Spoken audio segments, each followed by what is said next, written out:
Hindi lahat ng magagaling na basketball player ay nagiging NBA superstar. May mga iba, tahimik lang pero delikado sa court. Hindi man siya naging NBA star, gumawa naman siya ng pangalan sa iba't ibang liga sa buong mundo.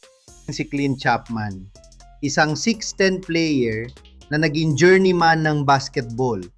Naglaro siya sa iba't ibang liga, iba't ibang kultura, pero isang dala, ang kanyang walang sawang determinasyon.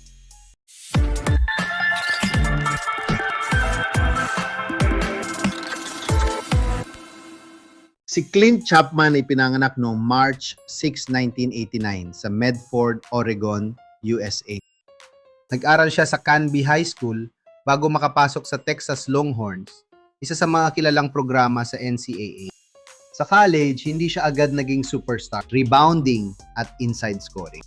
Noong 2012, matapos ang kanyang college career, hindi siya napili sa NBA draft. Para sa iba, ito na ang katapusan ng pangarap. Pero para kay Chapman, ito pa lang ang simula. Naglaro siya sa iba't ibang bansa tulad ng Switzerland, Turkey, Japan, Germany, Italy at Middle East. Sa loob ng maraming taon, umabot siya sa mahigit 400 international games. May higit 6,000 points at 3,000 rebounds.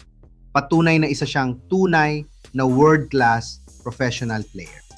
Noong siya ay naglaro sa iba't ibang bansa, dito niya naranasan na hindi madali ang buhay na isang import. Kailangan niyang mag-adjust sa ibang kultura, ibang sistema ng laro, at pressure na ikaw ang aasahan ng team. Sa Japan, Europe at Middle East, napatunayan ni Chapman na kaya niyang makipagsabayan sa kahit anong liga. Kilala siya bilang consistent scorer at solid defender.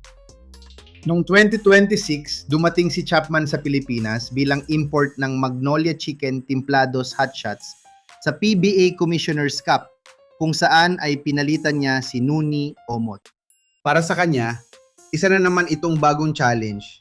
Ibang style ng basketball, mas mabilis, mas pisikal, at mas passionate ang fans.